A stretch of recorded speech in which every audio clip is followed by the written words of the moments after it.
Vote কারচুপি, জালিয়াতি, engineering, deep স্টেটের খেলা। আজ কয়েকদিন ধরে এই শব্দগুলো মানুষের মুখে মুখে উচ্চারিত হচ্ছে।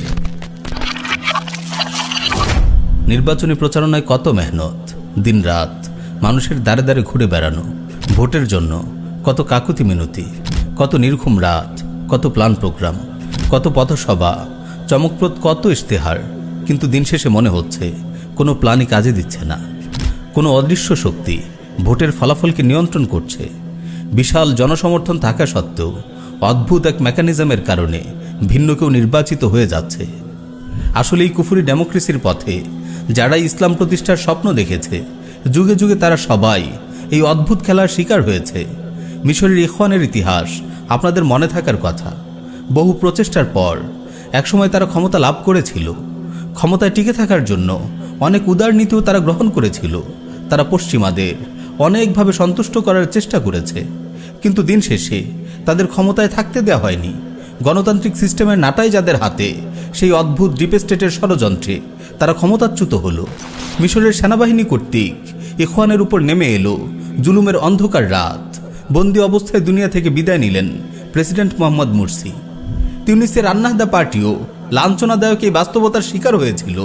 তাদের দলনেতা রশিদ আল ঘানুশি গণতন্ত্রের উদারনীতি গ্রহণ করে ভেবেছিল ক্ষমতাকে টিকিয়ে রাখবে। সে পশ্চিমাদের তুষ্ট করার অনেক প্রচেষ্টাই করেছিল, কিন্তু তাদেরকেও টিকে থাকতে দেওয়া হয়নি। রাষ্ট্রবিরোধী ষড়যন্ত্র মামলায় তাদের নেতাকর্মীরা আজ 3 থেকে 35 বছরের কারাদণ্ড ভোগ করছে। রশিদ আল ঘানুশিকেও 20 বছরের কারাদণ্ড দেওয়া হয়েছে। আপনি ইসলামের যত মডার্ন ভার্সন নিয়েই গণতান্ত্রিক সাজুন, এরা আপনাকে গ্রহণ করবে না, আপনাকে নির্বাচিত হতে দেবে না। নির্বাচিত হলেও আপনাকে ক্ষমতায় টিকতে দেবে না। এরা আপনাকে লাঞ্ছিত করেই ছাড়বে, কারণ এই সিস্টেমটাই হলো নিরেট শয়তানদের জন্য। এখানে ভালো মানুষের কোনো স্থান নেই।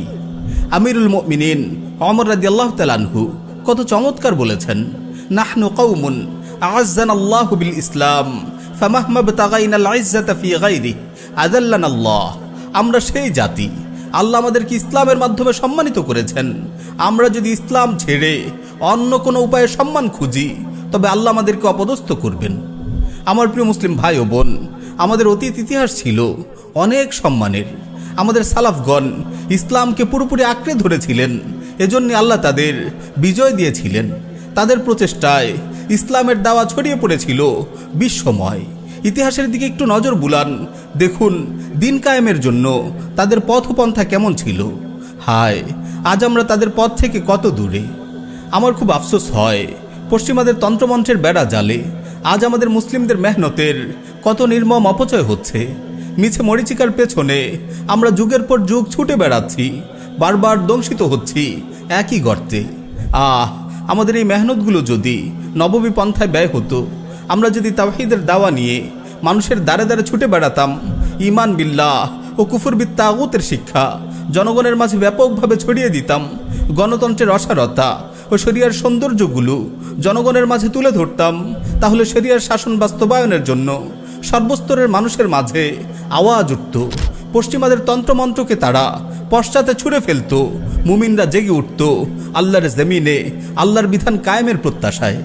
সুতরাং আমার প্রিয় মুসলিম ভাই ও বোন, আসুন আমরা যারা সত্যিকার অর্থে আল্লাহর জমিনে আল্লাহর দিন কায়েম করতে চাই, আল্লাহর বিধান কায়েম করতে চাই, আমরা সবাই ঐক্যবদ্ধ হই। গণতন্ত্রের জাহিলিয়াতে ডুবে থেকে আর সময় নষ্ট করা যাবে না।